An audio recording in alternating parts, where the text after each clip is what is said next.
Hey everyone, my name is Margaret. I'm a resident of Woodbury. I have a radio show on KFAI. I'm an activist. I've been out here. You know how I am. You've seen me out. I was at the protest on Woodbury. I said on Woodbury. Well, because we shut that Woodbury down, so we're going to say on Woodbury. And well, I didn't get a ticket or anything like that. I want to talk about how Mayor Ann Bird, a.k.a. Mayor Captain Save a Karen, really found out about what even happened out here. Because it was a black woman that told her about the incident of Miss Brittany Moe making these false claims on social media that almost got black men killed about 2 days after Emmett Till's birthday. So you asked me where she started thinking of that from, where she started thinking of that story from. We told her that that happened.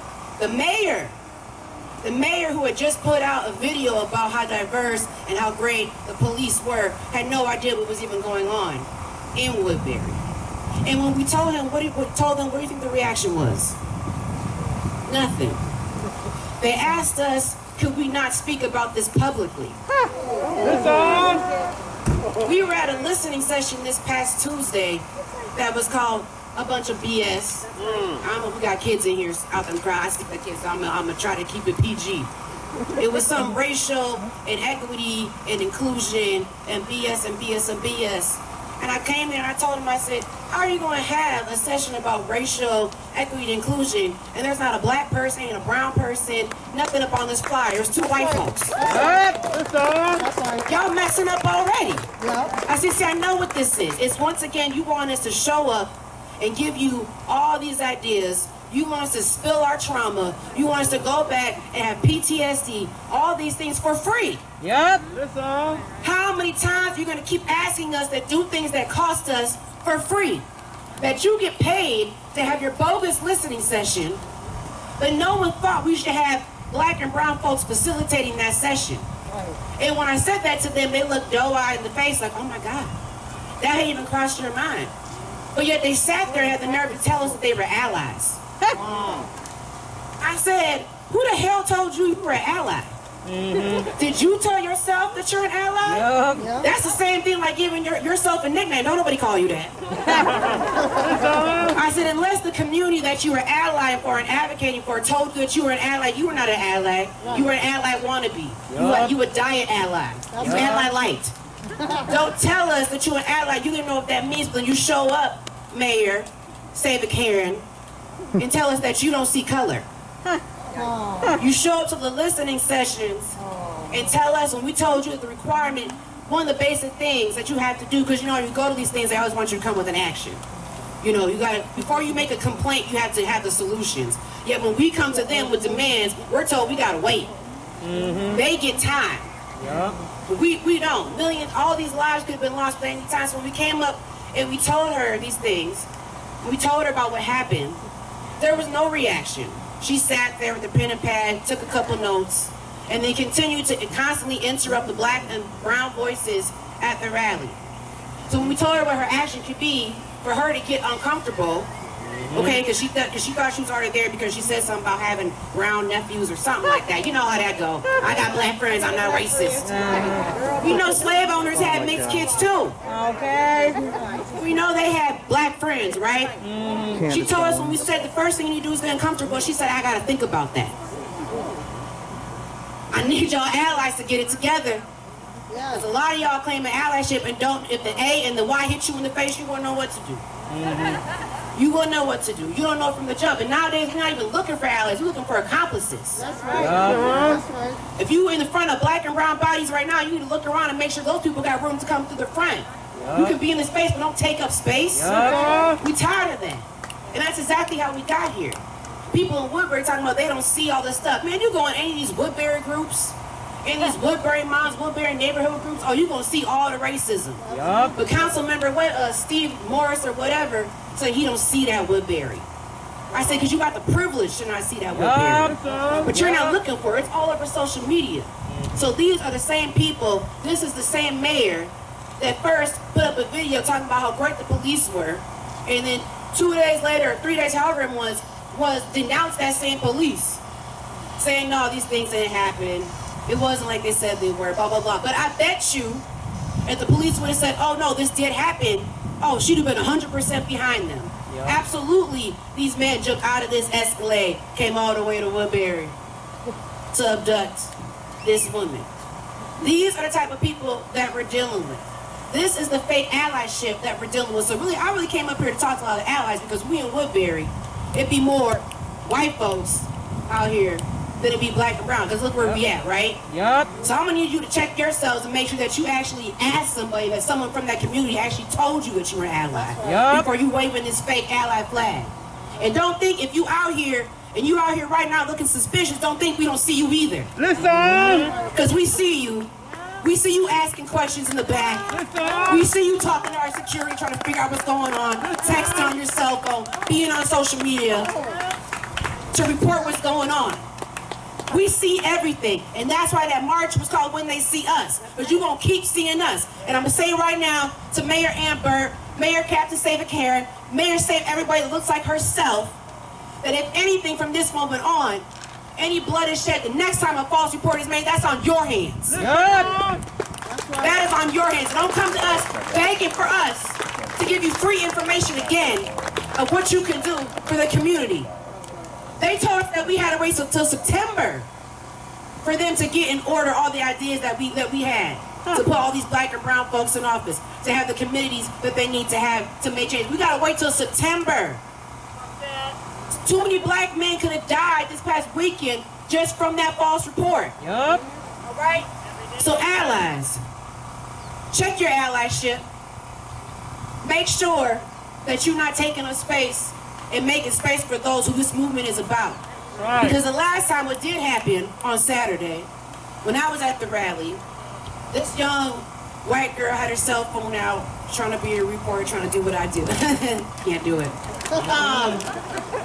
Didn't say who she was, didn't know her name, but she decided to slide her iPhone right up into me and my friend's face, talking about, do you guys want to tell everybody why you're here? Why I'm here at a Black Lives Matter. My friend, she got a little bit more tolerance than me. I don't have that much tolerance, and y'all will know that soon. My friend started to answer, why am I here? I cut her off so fast. I said, because we black, the hell? Why am I here? Once again, black people are constantly being made that they are not supposed to be in spaces that are for them. Yep. Once again, we are constantly being made to be questioned. We are constantly being made for our voices to be dismissed, and that's exactly what happened at this listening session that we went to, which is really just modern day robbery in my sense, because they rob us from everything at those sessions. And I tell them, I said, where are the trauma aids when we spill all this trauma? Who was there to help us decompress that? Y'all don't know nothing. So these are the people that we're dealing with out in Woodbury. And I'm saying this because there's so many people out here I've talked to who've been like, I don't see it. I don't think Woodbury's like that. Because you have the choice not to see it. So make the choice right now, today, that in all those neighborhoods where ain't no black folks, make sure you have those Black Lives Matter signs. Protest on your own sidewalk. Make it known. Don't think one post or one just because you show up to whatever is really what we need right now. Because we got all these elected officials running around saying they're allies and will do nothing when black and brown bodies are killed due to them wanting to be comfortable. Hold them accountable. So right now we need to get uncomfortable. Let me hear you say that. Get uncomfortable. Get uncomfortable. Get uncomfortable. Get uncomfortable. Get uncomfortable. Thank you all. Appreciate it. Thank you. Thank you. You know, I don't really open up the mic a lot because you don't know what you're going to get. But that was powerful. Thank you. Thank you. That was right on time. That was right on time. Was there anyone else who had experienced the violence of the police last Saturday? The harassment as people even gathered to leave? The harassment in front of the City Hall? I did all that. And I've been out a lot protesting for a few years. And never have I had an officer just walk up and push me. Just from the side, like I didn't even see him coming. Like what the, just snuck up. So, there's some problems here in Woodbury, and so we are going to have to really organize within our community, and I have not done work in my community really. I do most of my work in St. Paul, in Minneapolis, but there are problems here that do have to be addressed as well. So I love the solidarity, I love my activist family, and I can vouch for the marshals and the people out here. I don't even have allies, I have family, and I love you all. I'm so thankful that you all are out here.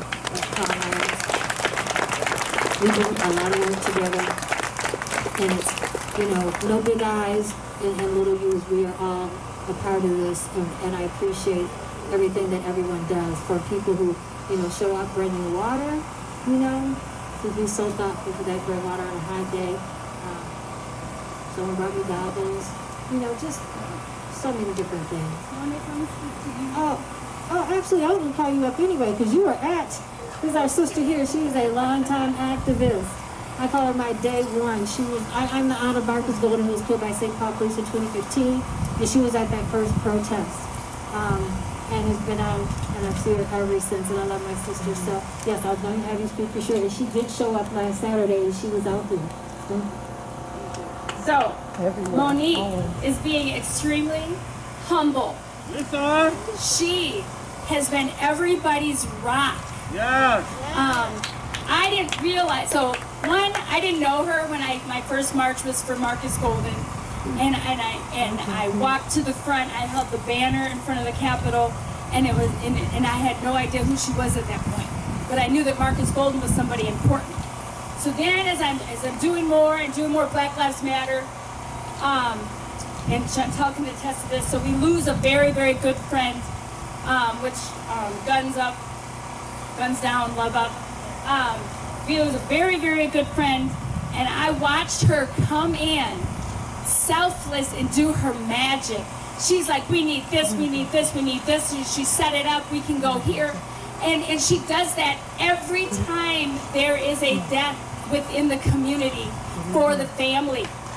And it's thankless, and it's full of love, and it's full of action and results with conviction in spite of her loss to her own family. And so I can't speak enough to Monique, her character, because she is always out here selfless. And for that to happen to her is way wrong. Again, looking at color and not the character of this person, because now she has a purpose because of the death in her family of Marcus Golden, and she stands up any and every time it's needed, no matter what the capacity. So Monique is being very humble, and it's really great that we're all out here to support her. This is not about me. Thank you, sis. I love you. I love you. You're running for office. What are you running for? District 4. District 4. Let's take many seats, because I will be present and approachable. My voice is your voice. Let's take it to Congress. Yeah. And she also does a lot of work in the community. Running against Betty McCall? You're running against Betty McCall? Housing issues. She's going to do it justice face. Amazing herself. So, Everybody's so scared. and thank you for that. This is not about me. But I'm so glad, because I couldn't do what I do alone, right? It's the people that I organize with who just support me. And this right here, this is for all of us who experience that. We do have some really wonderful people. You have any campaign material? I don't know, Tom Mosley, do you want to come out? This is I would Mr. take Tate, some. a knee nation. What's your name? He is Awesome. I'll keep that. I'm recording posting the out. stories of people from all across the country on the anniversary of their death. And I mean, he's just not like R.I.P. so-and-so. He's got details, right? Telling like the family's truth, so you can know more about these cases. And then you see him with a poster, and he's taking knee with that name on that poster. He also travels to the scenes where people were killed by the police to take a knee in honor of them. And he's so committed to the movement that He and his girlfriend recently moved here, and we are just blessed. So thank you for coming out. So this blessing is something. I mean, nothing for them to take in. Yes, absolutely, just has done wonderful work lifting up families all across this country. Yeah, thanks, Mommy. So, yeah, I first met her at Kim Handy Jones's banquet this last March. Actually, hold on a second.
If Billy Hughes don't get it, shut it down. If Billy Hughes don't get it, shut it down. If Billy Hughes don't get it, shut it down. If Paul Casway don't get it, shut it down. If Paul Casway don't get it, shut it down. If Paul Casway don't get it, shut it down. What do we want? Justice. When do we want it? Now. What do we want? Justice. When do we want it? Now. What do we want? Justice. When do we want it? Now. What do we want? Justice. When do we want it? Now. What do we want? Justice. When do we want it? Now. What do we want? Justice. When do we want it? Now. Police. No justice. No.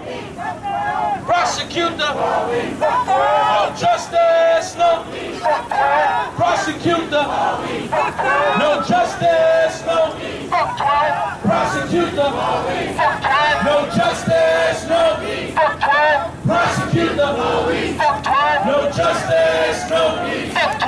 Prosecutor. No justice. No. Prosecutor. No justice. No. Prosecutor. You can take those badges off right now and join us. Because when we confront you, those whites ain't going to be Class traitors. It's going to be two-speed. You can join us right now. You can join us right now and put the badge down. Ain't no such thing as a blue life. It's a blue job.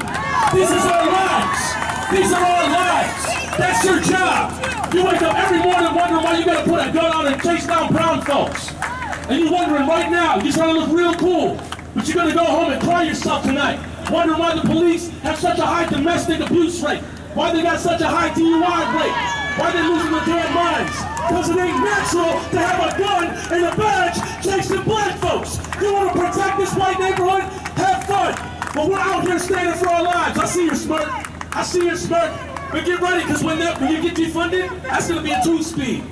No justice, no peace. No justice, no peace. Prosecute the police. No justice, no peace. Prosecute the police.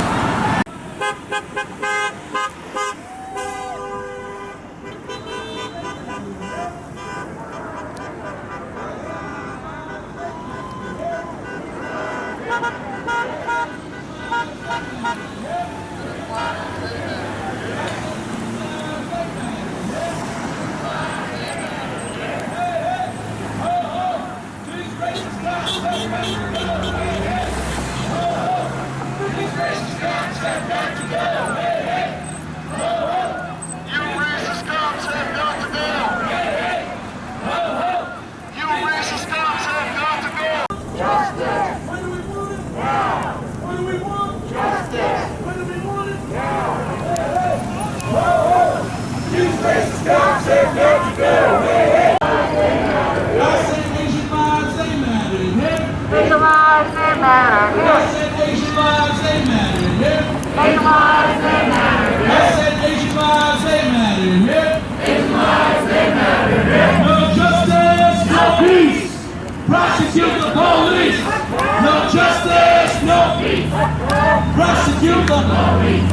They watch Black Lives Matter pages. And the police today are out here blocking and shutting down streets. Right. But see, we're actually professionals. We know to do that for ourselves. That's right. But it was the people who protested last Saturday. The grassroots movement that started in Woodbury with the youth who were left vulnerable and attacked by the police. And it's a disgrace to see that they know how to do it. Unless they suddenly got training today, because the event went early, they already knew what they should have done for those youth who were protesting in Woodbury last Saturday. Yeah. But we're here. We've got our truck. We've got 4 cars around the back even, shutting down all the roads. We've got marshals on foot. We've got marshals in vests. We have our walkie-talkies. We have people who are trained. This is what we train to do. And we are capable. And so I thank you all who showed up to be here. We have so many organizations that work in solidarity, but one of them, and I know they came from afar, Justice for Justine Demond. And what I love about the organizers of Justice for Justine, they said, we're in this for the long haul. We're not just here for Justine. They've said, we want justice for all. And they acknowledge and continue to talk about the disparities between blacks and whites and police homicides and the outcomes. And so I just want to give them a hand to here tonight. And if one of you would like to come up and say something for Justice for Justine, you can come on up, because I know sometimes they're a little shy, they don't want to. Do either of you want to say anything? No? Yes? No? Okay, but I do want to acknowledge you. Thank you so much. Thank you so much for being out here. And they're a testimony to show like how, when we know how to do what we do, how we reach out and we help others so that they can organize. And that's just what they did, right? We all need a hand. I wasn't born knowing how to organize. I worked with other groups and they taught me and they showed me, right? And speaking of organizers, we have a new organizer to the movement, but he's so smooth. It's just like he's been doing it all along. When I first met him, I was introduced to him by Nikema. And she's like, hey, I want you to let this guy over here speak. His name's Tucson. Okay, you know, Nikema asked, I'm going to do it, right? And he got on the mic and we were just like jaw dropped, like, where did he come from, right? And every time he's on the mic, that's what he does, but he's not selfish. He's not just trying to get the mic. He would just come say, is there anything I can carry? Anything you need me to do? Is your sound system okay? You want me to carry this for you? Like, he was putting in work, like the work that people don't see that needs to be done. And so I'm so thankful. I messaged Tucson, I don't even know what time, it was late, about this. Asked him to also work on the track. Asked him if he could lead chants, because I was just tired, and it's so nice to be able to just do the response instead of the call. So, Tucson, thank you so much, and please just come up and give us something. I was trying to remember the one. See, just helpful. Just always helpful.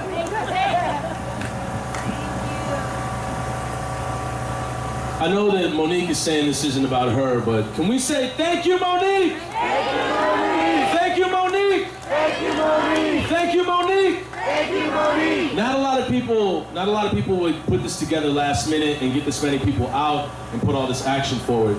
I'm gonna just do this in 2 parts, and the first part I'll say pretty loud. Because I want all the police that are here right now to hear me. We're here because you didn't do your job last time.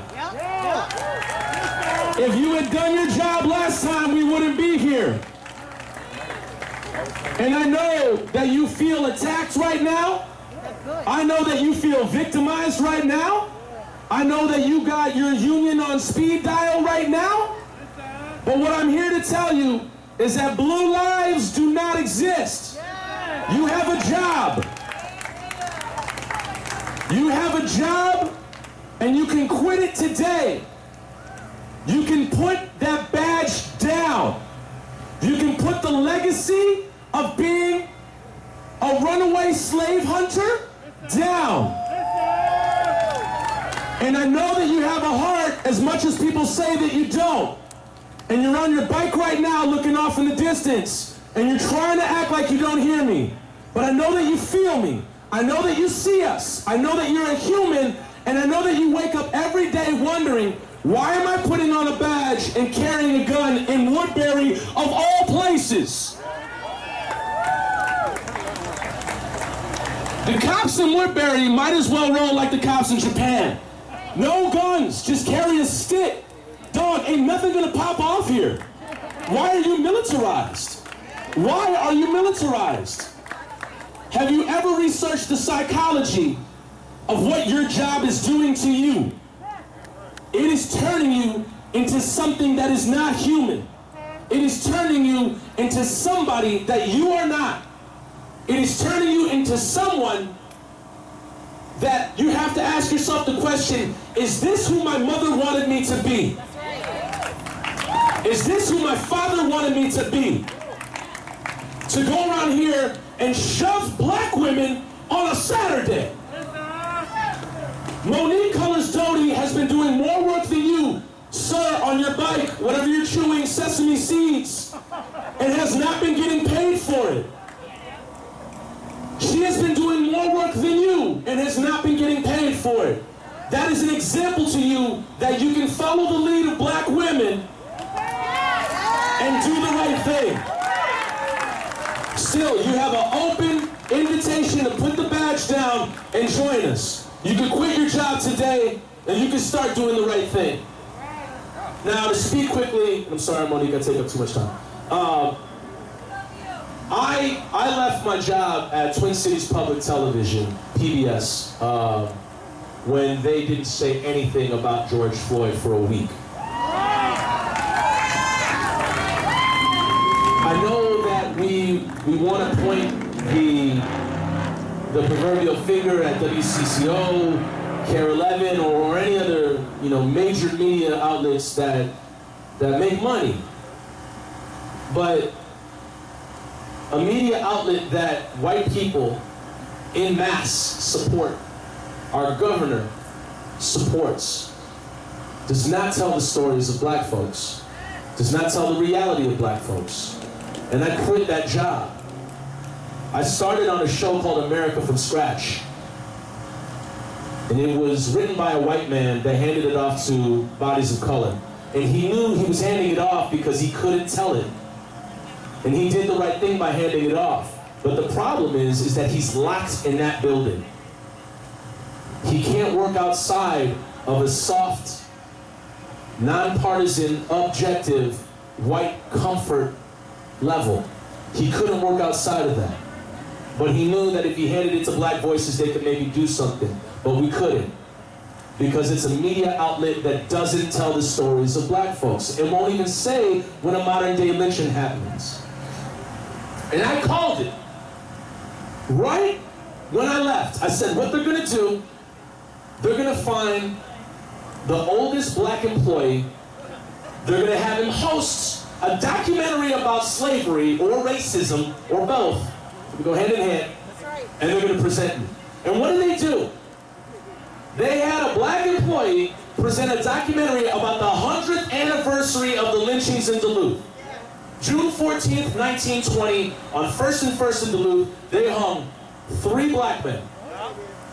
Because a white woman said they accosted her. This is dangerous. This is dangerous because when you tell that story, you make white people feel comfortable. You make them believe, oh, hey, it was 100 years ago. I ain't got nothing to do with that. Plus, Duluth is crazy as it is. That's not me. It is you. It's right here. It's Woodbury Karen. It's Brittany Moe. And let me tell you something that TPT and PBS is not going to do. They're not going to tell the story of Brittany Moe. They're not going to do it. Because they want white people right now to believe that they live in a post-racial world. That they live in a world that operates on equity. They live in a world where black lives matter. If they lived in a world where black lives matter, then why would George Floyd happen? If you lived in a world where Black Lives Matter, why would Miss Cooper in New York call up the cops and say, I'm going to call the cops on you and tell them that a black man is harassing me? And that's a liberal white woman. This is not political. Brittany Moe put Black lives at risk. It becomes a life or death situation when you want to call the cops on black people for no damn reason. I live in Minneapolis, and I rolled by a white woman calling the cops on a group full of East African gentlemen at a park. They were playing soccer. And I approached her, I said, what you doing? She said, I'm calling the cops because I want everybody to be safe. They need to be social distancing. I said, okay, that's cool. But are you going to call the cops on the group of white people playing slam ball just 50 yards away? Are you going to do that too? Because the narrative you're painting is that these black people are dangerous. These black people aren't worth it. These black people are inhumane. These black people are animals. What you're saying is that we don't matter. And the narrative that you're painting is that your life is more important than ours. You have to understand when you see the screenshots of what Brittany Moe wrote. And they had like a bunch of emojis underneath. But she posted the first one, and there was the wild face, and there was the sad face. These are people that believed her. They believed this story, that 3 black men wanted to abduct her in Woodbury. What the hell are you talking about? And then her dog chased them away? Then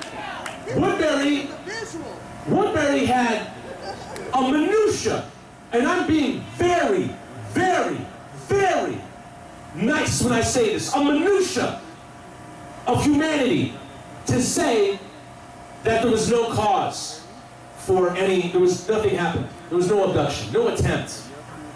That's the least they could have done. You have a duty to protect and serve. And what happened on Saturday was you failed that duty. What happened when you signed up for your job is you already failed the people because you signed up for an institution that has a legacy of white supremacy, is rooted in white supremacy, and is an advocate for white supremacy. They want to change the rhetoric, they want to say white nationalists, they want to say far right. You could easily say that the police are hired white supremacists. They are hired to defend the institution of white supremacy. And that's not an extreme thing to say. That's fairly fair. That's fair. They have a history of killing black folks for no damn reason. And we pay them with our tax dollars. If you can't hold the narrative that Brittany Moe tried to run on black folks accountable, then you shouldn't be in your job. You need to address Brittany Moe. You need to arrest her, bring her in, and give her a night in jail. And ask her, what the hell are you doing? Are you out of your damn mind? And I'll say this to wrap up. Brittany wrote that story because she felt comfortable writing it. If white people feel okay writing these narratives, what the hell's going on with this culture? Why do you feel okay saying that? Why do you feel okay making that up, spinning that story? That is the exact thing. That is the exact core of what caused 3 black men to be lynched in Duluth 100 years ago. And you're going to sit here and lie to me that you're past it. You're going to sit here and look at black folks and say that you know better.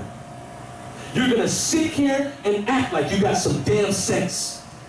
You're going to sit here and act like you're not a part of the problem. You are.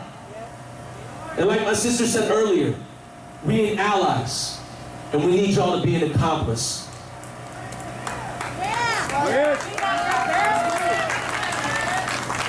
It feels really uncomfortable, doesn't it? It does. But you're not going to have to spend a lifetime feeling it. You're not going to have to wake up wondering if your brother, your father, or your nephew is gone due to police violence. And when they take your loved one's life, they don't just take it, they take the life, spin the story, haunt you till you leave Denver or till you leave your hometown and have to come here, because that's what they do. That's what gay black elk have to do. That's what a lot of people of color have to do. They get murdered, then they have to get haunted, then they have to get their story retold to them, then they leave town. The trauma continues, and that happens from the birth. We are born into this. This is not something we choose. We're born into this. Brittany's story is part of a long legacy of white supremacy in this country that she doesn't know any better or does know better, but needs to be held accountable for. And if you white folks don't do it, Monique has to. And Monique shouldn't have to do it. It shouldn't take a black woman showing up for you to show some damn sense. So this is the charge. The white people that are here, you gotta hold the other Britneys accountable. You have to hold them accountable. This can't happen again. Take them up to their face. Take it on site. Be on site with them. Talk to these people.